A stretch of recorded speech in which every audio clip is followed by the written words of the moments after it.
Hey guys, this is Squidbear to another Squidbear video, and today we're going to be discussing Star Wars Rebels Season 3, Episode 10, Visions and Voices. I'm sorry I didn't do the last episode. You know why. I probably didn't do the last other episodes before that. The Iron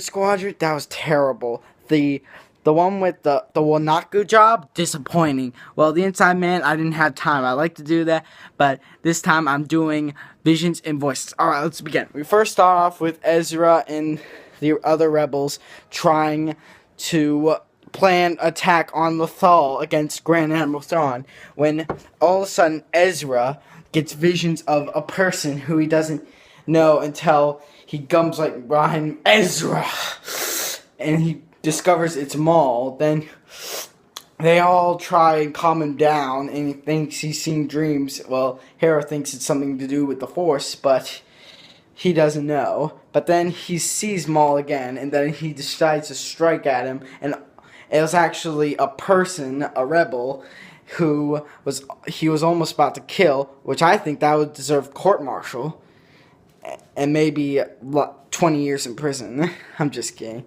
Yeah. But that would get you court-martial. So he decided to go to Bendu and figure all this out. But then the Bendu reveals that Maul is on this planet. But then the Bendu suddenly disappears. And then Maul has come with his Mandalorian, son of Dathomir, Mandalorian starfighter, to discover this planet. He plays a little game, and if they don't demand his wishes, then he will expose their base to the Empire. They said tracking beacon. If they do, then the Empire's gonna find them, and they'll all be dead. So Ezra decides to go with them, and they arrive on Dathomir, with Sabine and Kanan decide to follow him because they knew that Maul.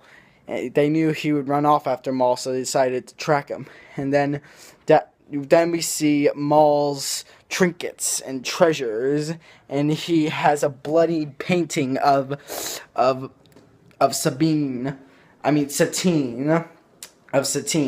Probably he really wanted Obi-Wan alive enough. He wanted to stab both of them to death and he wished to kill her 1,000 times to make Obi-Wan suffer that much. He really hates Obi-Wan. And that's when the Darksaber was under that painting, and he was like, that was not any ordinary lightsaber. No. If your Mandalorian friend were here, then she would know more. And they decided to do a ritual with Dathomirian ghosts, and they see the planet with two suns, which is Tatooine, and Maul recognizes this because in The Phantom Menace, he tracked down Qui-Gon Jinn and Obi-Wan on Tatooine. He's like, that harsh desert planet, it's where it all began.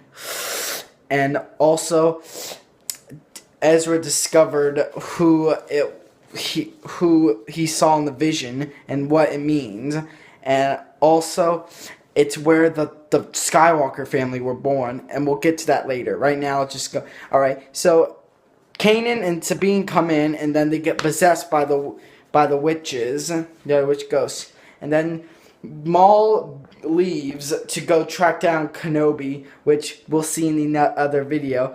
Maybe in another episode, either Season 4 or after the Ghost of Geonosis. Alright, and then Ezra pushes Sabine out, and then she's no longer possessed, and then Kanan was still possessed, and he decided to boldly give himself up, but then he double-crossed the ghost and decided to destroy the ritual, and then freeing his friends, and he found out that it was Obi-Wan Kenobi, and on a desert planet with two suns, which is not that easy for them, because they'd never been to Tatooine, and they were not a part of the Phantom Menace or the Skywalker family. So Obi-Wan Kenobi, they better find Obi-Wan Kenobi before they do.